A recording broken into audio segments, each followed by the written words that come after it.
They always say the steps of a courthouse are sacred, a place where the law breathes. But the afternoon I bled on those steps in Rivergate, the only thing I could hear was an officer yelling, "Ma'am, stop, don't move." His name was Harold Pike, 18 years in a security uniform, chest puffed out like the marble columns belonged to him.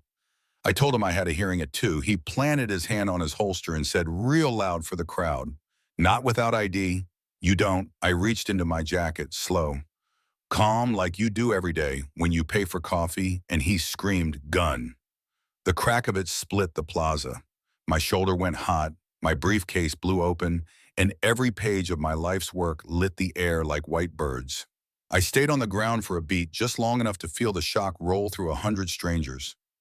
Someone shouted for an ambulance. Camera phones clicked up like sunflowers. Pike's hands were shaking over his weapon. And through the roar in my ears, through the copper taste and the sting of stone on my cheek, I could still hear my own voice steady. "Almost bored, say Officer Pike. My name is Ava Miles. I'm the federal prosecutor scheduled for courtroom 4 at 2 o'clock. He blinked like I'd cursed his mother.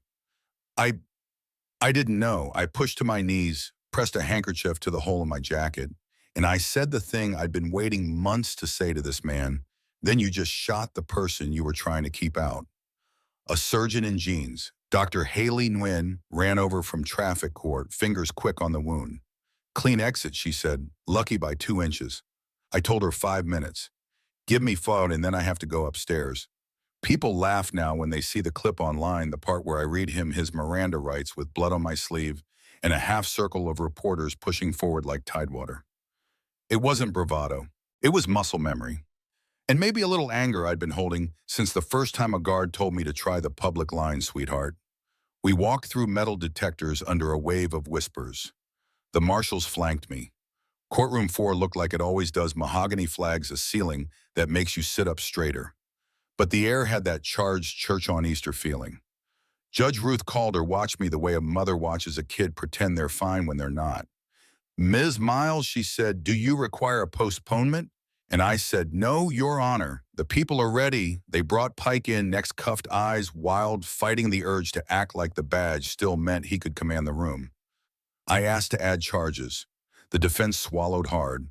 And then we started, not with speeches, not with thunder, just the dry scrape of paper on wood as I slid a thin folder to the clerk. 18 years on the pod, and he'd collected quite the scrapbook, 2 forced complaints, lost a pattern of misunderstandings with black attorneys, a half-dozen witness statements about him steering folks away from filing grievances. "Coincidence," his lawyer said. "Random noise." I nodded, "Sure, random noise," until you hear it on a loop. I pulled out the thing that had been burning a hole in my jacket pocket for 3 months, a little recorder, no bigger than a car key. I didn't raise my voice. I just pressed play.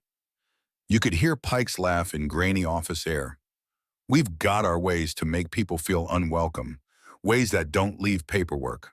Another clip, 2 weeks old, him talking about that prosecutor Miles being too curious around the evidence lockup. The whole room leaned forward like the bench itself had tilted. "Objection," his lawyer barked, "chain of custody, authentication, all the right words at the right times." Judge Calder looked at the clock, looked at my shoulder, looked at the man who just opened fire on our courthouse steps and said, "You may proceed, Ms. Miles. We'll test the foundation as we go." What people remember most isn't the audio, though, it's the video. Courthouse cameras don't care whose feelings get hurt. We put footage up on the main screen, timestamps, angles, that cold lens truth. March 15th, 17 p.m., evidence room. Pike and duffel bag, out locker, 214, stripped and filled with decoys. April 22nd, late morning, him and his supervisor, Lieutenant Ben Ortiz, swapping boxes like they were moving day interns. Hallway camera, Pike crowding a young witness, finger jabbing the air. Think about your family before you open your mouth, and you can see the moment her eyes go from brave to broken. Silence is loud when it's full of proof. Then I did the unglamorous part, the bank stuff. Screenshots of deposits that don't match a salary, cash moving through consulting LLCs like water through cheap drywall, a little black ledger that spelled out lost evidence and handled jurors with numbers and initials only a lazy man would think are clever. I flipped to page after page and I watched the color drain from Pike's face like someone was slowly unplugging him. I wish I could tell you it stopped at him. It never does. I put up a wall chart names arrows departments, the kind of diagram people always call a conspiracy until the arrows start to glow. Evidence room internal affairs, a couple of defense attorneys who suddenly took to buying beach houses on public servant salaries. Folks in the back whispered I heard my own name crawl across somebody's phone screen in a live comment feed, and then the doors opened behind me with the sound of boots and nylon special agent in charge Lauren Cho from the bureau, file in hand, eyes like winter. Your Honor, she said by order of the U.S. Attorney, this building is now part of a federal operation. The room felt like it took a breath and held it. People outside said they heard helicopters. We saw nothing but the sweep of agents down the corridors on the live cameras. I split the screen, 12 ways, feeds jumping, room to room, handcuffs on wrists, boxes, sealed hard drives bagged. I'd spent 8 months with a team called Operation Backlight, turning over rocks in quiet, keeping my head down. When the old whispers came too loud, too ambitious.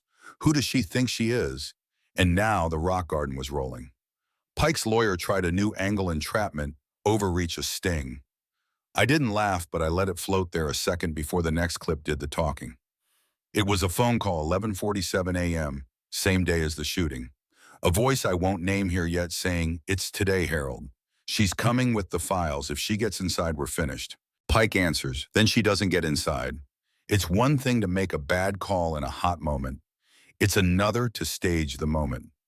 Judge Calder's pen stopped. Add obstruction, she said, quiet as a prayer. What I hadn't told anyone, not even my own mother, and trust me, I tell her everything, was that the map went beyond Rivergate.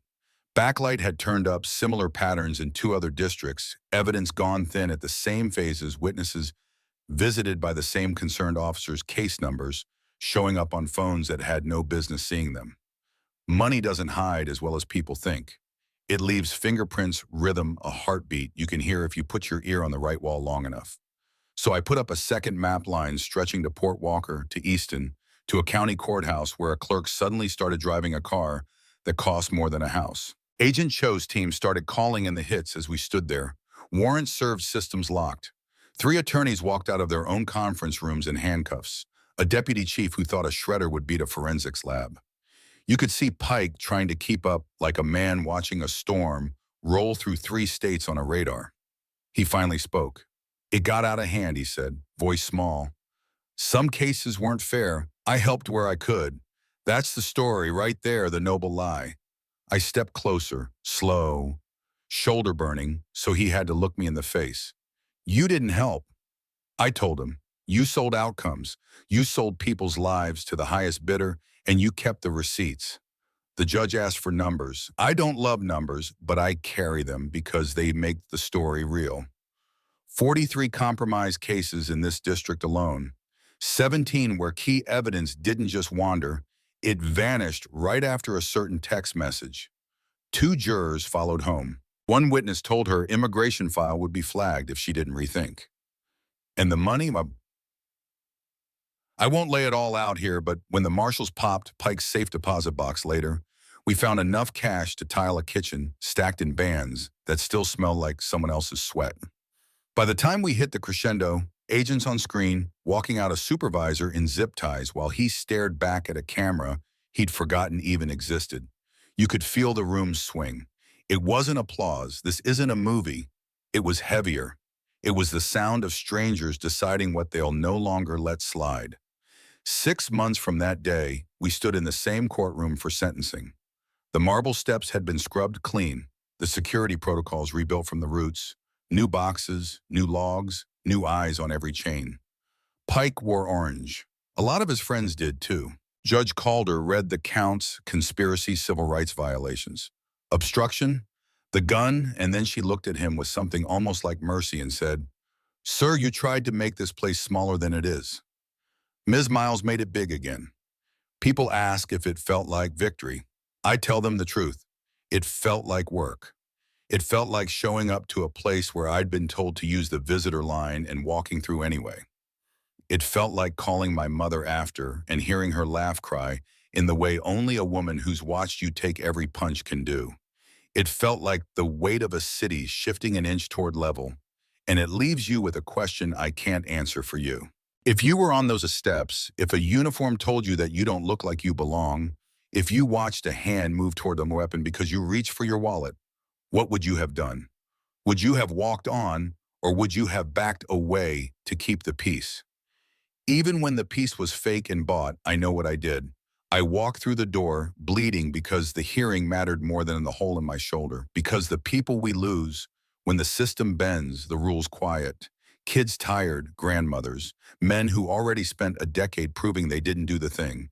They're still whispered about. Those people deserve someone too stubborn to wait. So tell me this in the comments and don't hold back.